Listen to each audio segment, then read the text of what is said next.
Good afternoon, everyone, and welcome to the Planet Fitness training.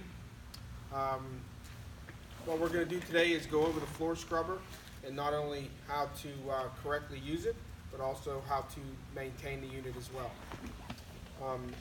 My name is John LaVella. I work for Minuteman, the manufacturer of the equipment. So just getting started, we're going to basically follow the path of where the water goes into the machine. And please, if there's any comments or questions, please let us know by typing that in on the comment space, and we'll try to answer your question as we go along here. Okay? So first part of the machine, let's back up real quick and just talk about removing the machine out of the box and the pallet, just so everybody knows what to do. The safest way to do it is on the rear of the pallet. It'll say remove from this end. That's the end that you want to remove the box first by flipping the box up. There'll be 4 orange straps that are strapped the machine down to the pallet. With a cutting knife, you're going to want to cut those. They're going to be located right here. 1, 2, and then 3 and 4 on the other side. The safest way after you've cut through those orange straps is to pull the machine back after you've raised the brush deck, okay, by using the foot pedal here on the back. Hopefully y'all can see that. And the squeegee will not be on the machine. Just tilt the machine back and you can have it rest on these 2 casters on the back, and it will very safely come off of the pallet for you, okay? So as far as getting ready, so once you have the machine off the pallet, what we're going to do is we're going to attach the squeegee, okay? There's 2 black thumb screws that you're going to want to put the squeegee on, like so. I'm going to remove it for you. Okay, just like this. You're going to slide it on the machine with the washer being on the top side, and then you're going to tighten those down just like so. Okay. To install the brush on your machine, what you want to do is pull the machine straight forward over top of the brush. Okay, it doesn't have to be perfectly centered, and then drop the deck down onto it. Turn your machine on by rotating the key switch to the on position and then engaging the bail, and it will load it on for you. Okay, so now the brush will already be loaded on, and as you can see, the brush is now on the machine. Okay, to remove the brush, to either clean it or if there's some kind of obstruction, on the rear of the machine you'll see the brush unload feature. Okay, and so all you have to do is take the key switch, rotate it to the brush unload, and let it go, and there is your brush. It will have come off the machine. Okay, so again, to reload it, simply center it. Again, it doesn't have to be perfect. Drop the brush deck down, turn it on, and she'll load for you. What we just saw in that instance right there is the brush wasn't exactly centered. So what happens is the machine will click it over a few notches till it gets centered, and then it will load it on the machine for you so it's set to go. Okay. So now, once you have your machine ready to go, let's put the water and the chemistry inside the machine. So basically, on the clear lid, you want to remove that, and right inside of here is where you're going to want to put your clean water and your chemistry.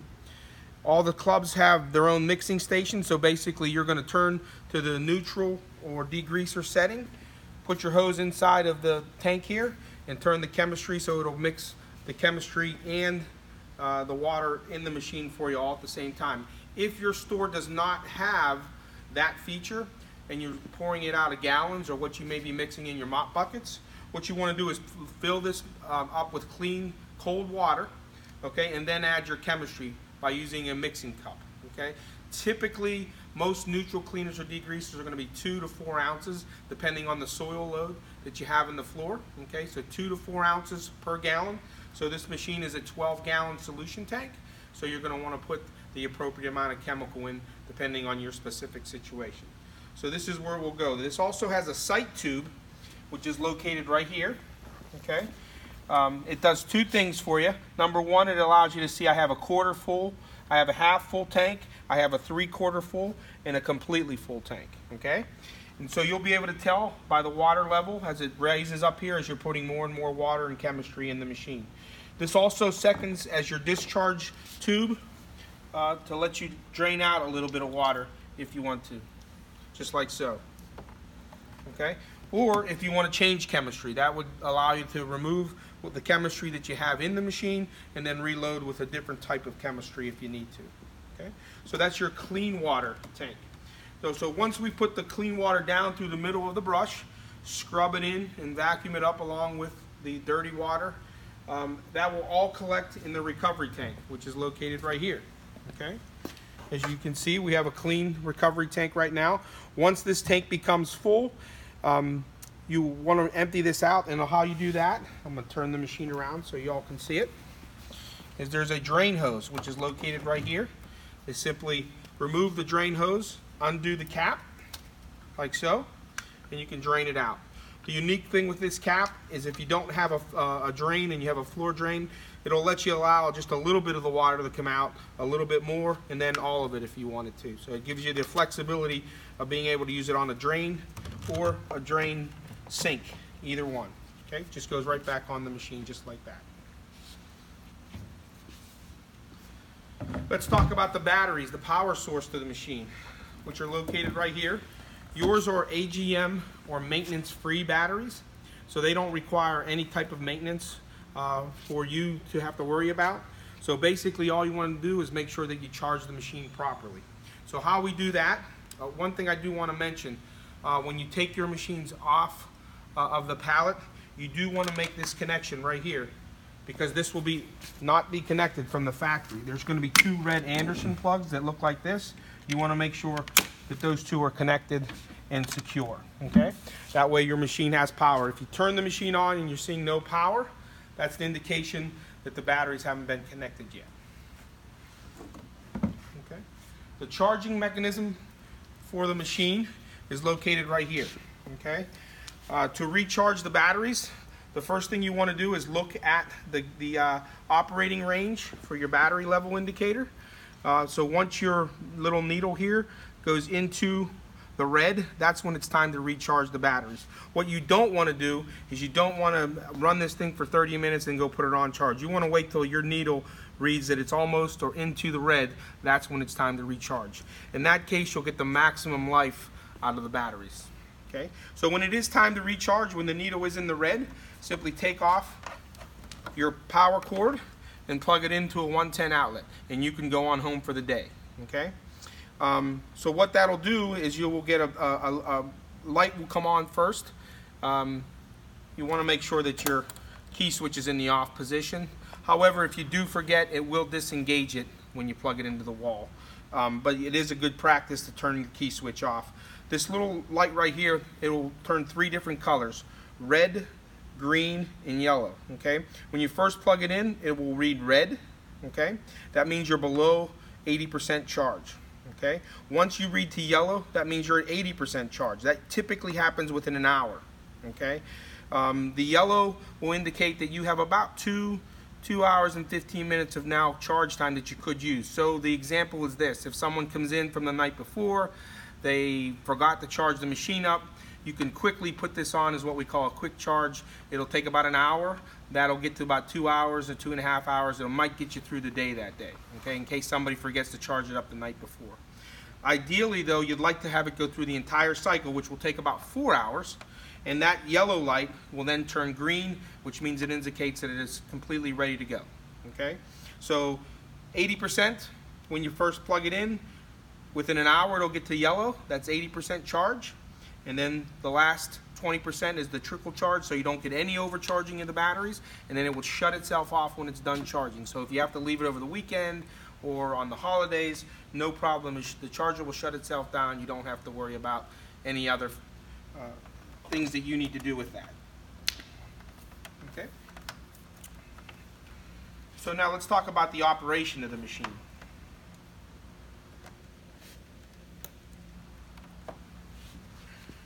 Alright, so operating the machine. To operate the machine, you first want to turn the key switch on, okay, as you can see right there. It'll give me the battery level indicator, tell me how much charge I've got on my batteries. At that point, the next thing is to drop your brush down into the operating position by using the foot pedal, okay.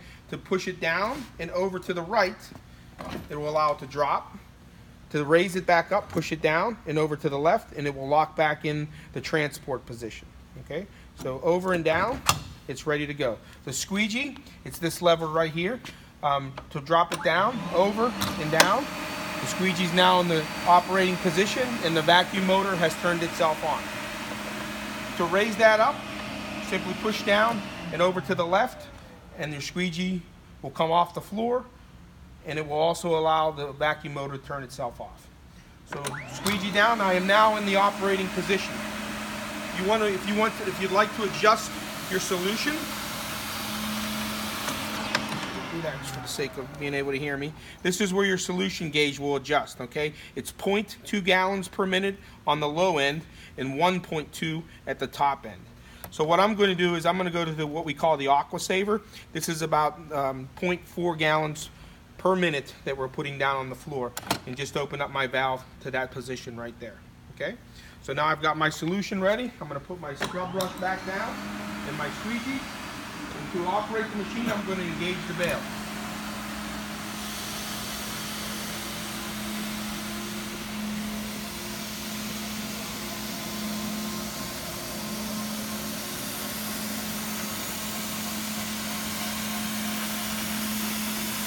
This is what we call our single pass cleaning.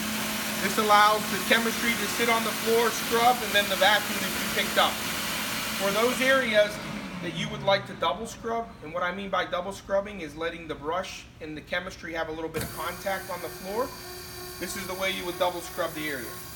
So you can scrub back and forth on those really difficult areas.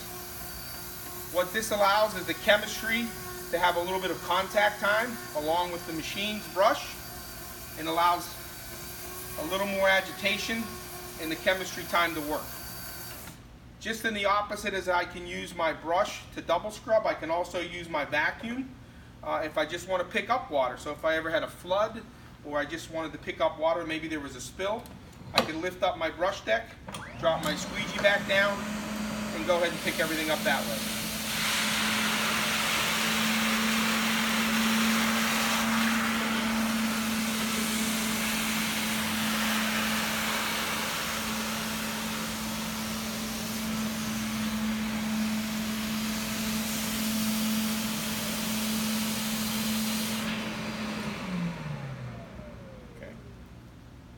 So now if I wanted to discharge my water again, my dirty water right here, undo the cap, and I can discharge the dirty water, just like that when I'm through for the day.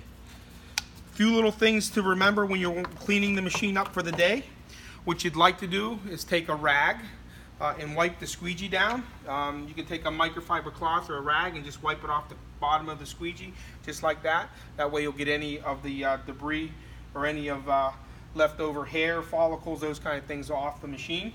Occasionally, maybe once every few weeks, you might want to take the squeegee assembly completely off, and again it's the 2 thumb screws that will allow you to loosen that up. Take that off the machine like that, and actually wash the squeegee off. So this is the kind of stuff that you're going to want to get off of here, that kind of dirt and hair, those kind of things. Just take this and just wash it right off. Okay. Let's talk about a little bit of the maintenance on the squeegee blades. There's 4 usable edges, so there's 1, 2, and then 3 and 4 that you can use on your floor scrubbers. When it's time to change them, the best indicator is when one of the blades is rounded, or if you're seeing a lot of streaking marks on the floor, it'll be time to change. There's no tools required to change the squeegee. You simply loosen the band, like so. Okay, and then you flip the blade over. So if this is the one that's already used out, all you got to do is take this off and flip it around, or flip it backwards to use that side of the blade. Once you've used these 2 sides, flip it over and you can use those 2 sides. So there's 4 usable edges on the blades.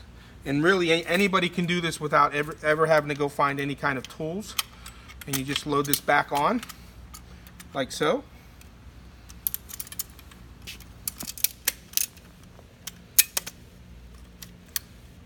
And it's back to be ready to be scrubbed again. Okay. A couple other small things. Your hose can be cleaned out occasionally. You can take this hose completely off the machine. Okay, the number one reason people do take this off if they ever have a clog, number one, you can see we have a clear hose, so you can see if there's a clog in there. But if you don't know, you can stick your water hose down inside of here and back flush all this into your slop sink. Okay, so that's your recovery hose. One other creature comfort I want to point out to you since we're back here is you can adjust the height. There's about 7 or 8 different positions here, just like tilt steering in your car. So adjust it to the height that you prefer to operate it in, and then just simply tighten these down with the thumb screws. Okay. The areas which are located up here, this is if you would like to carry a little extra chemistry with you. You can put a bottle of extra cleaner, pre-treat an area possibly, let it sit, and then run the machine over top of it. Okay. Your dirty water now is going to be in this tank. Okay, this is important for you to wash this tank out when you're done at the end of each day, okay, so that you get all that dirty water, and the smell will also build up in there as well if it's not cleaned out. So you want to rinse this out the back, take your hose, rinse off the inside, and that way you'll leave it nice and fresh. If you have the ability to leave the tank lid off or up in the up position, it'll allow odors to vent out of the machine for you.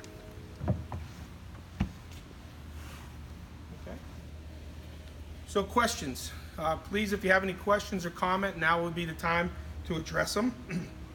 The machine should be able to operate in all the different areas that you normally would run a mop over. The machine is going to be able to do those areas not only much quicker, but also it should be able to clean those areas better. And even more importantly than that, this area will be dry and safe, so when the customers come in, you don't have to worry about slip and falls. Speaking of that, I still would put out wet floor signs so that you're on the safe side of it, so that they know that you're working if there happens to be customers in the store when you're operating the machine. Okay?